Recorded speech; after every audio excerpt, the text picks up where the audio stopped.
ادعای مرگ رئیس جمهور اشرف غنی احمدزی در یکی از شفاخانه‌های امارات.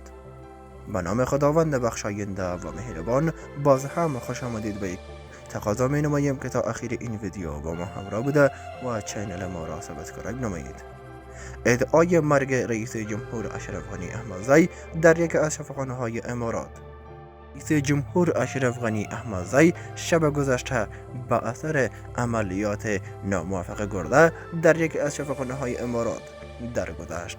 در عین حال مصاحبه احمد مسعود با مجله ARD: ما در آخرین پناهگاه برای مردم افغانستان هستیم، از مشروعیت و حاکمیت افغانستان دفاع میکنیم، از ذره پنجشیر و همچنین از همه مردم در تمام افغانستان. احمد مسعود همچنان گفت غرب باید طالبان را تحت فشار قرار دهد تا فوراً خشونت‌ها را پایان دهد و دولت گسترده و فراگیر را بپذیرید.